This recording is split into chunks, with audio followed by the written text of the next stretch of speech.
الحمد لله رب العالمين والصلاة والسلام على أشرف الأنبياء والمرسلين وعلى آله وصحبه أجمعين أما بعد قال النبي صلى الله عليه وسلم من دعا لأخيه بظهر الغيب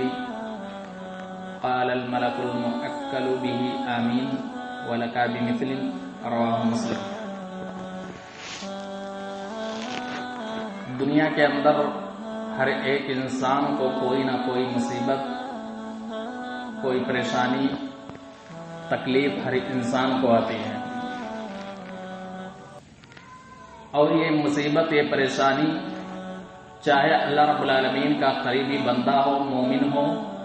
یا اللہ رب العالمین کا نافرمان بندہ ہو جو کافر ہو، یا اللہ رب العالمین کا انکار کرنے والا ہو، ہر انسان کو دنیا کے اندر مصیبت، پریشانی، تکلیف، دکھ آتی ہے۔ کبھی کبھی انسان کے اوپر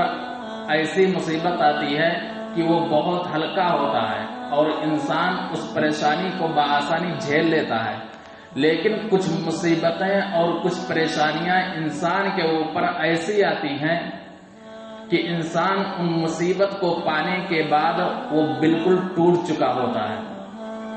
اور ایسا انسان یہ سوچتا ہے کہ اب دنیا کے اندر صرف اور صرف دعا ہی ایسی چیز ہے جو ان مصیبت اور پریشانی سے ہمیں چھٹکارا دے سکتی ہے۔ تو ایسے صورت میں وہ مسلمان، وہ آدمی جو خود مصیبت اور پریشانی میں مبتلا ہوتا ہے، وہ خود اس مصیبت سے نکلنے کے لیے اللہ رب العالمین سے دعا کرتا ہے، یا دوسرے مسلمان اس کے حق میں دعائیں کرتے ہیں، تو اس کی وجہ سے اللہ رب العالمین اس کی مصیبت، پریشانی، دکھ اور تکلیف کو دور کر دیتا ہے۔ یہ مصیبت رزق کے تنگی کے تعلق سے ہوتی ہے، یہ مصیبت قریبی رشتہ دار، اولاد، ماں باپ، والدین کے چھن جانے کے تعلق سے ہوتی ہے، یہ مصیبت بیماری کے تعلق سے ہوتی ہے، کسی بھی طریقے کی ہوتی ہے، تو یہ مصیبت اللہ رب العالمین کی سے دعا ہی کے ذریعے سے دور ہوتی ہے۔ تو ایک مسلمان جب کسی مسلمان کے حق میں دعائیں کرتا ہے تو اللہ رب العالمین اس مسلمان کو بھی اجر دیتا ہے۔ صحیح مسلم شریف کی روایت ہے، نبی اکرم صلی اللہ علیہ وسلم کہتے ہیں کہ جب ایک مسلمان اپنے بھائی کے حق میں غائبانہ طور پر دعا کرتا ہے، یعنی وہ مسلمان اس کے پاس موجود نہیں ہوتا ہے، پھر بھی وہ غائبانہ طور پر دعا کرتا ہے،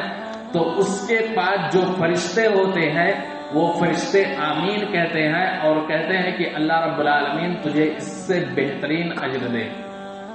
تو دنیا کے اندر بہت سارے مسلمان ایسے ملیں گے جو پریشانیوں میں گھرے ہوئے ہیں،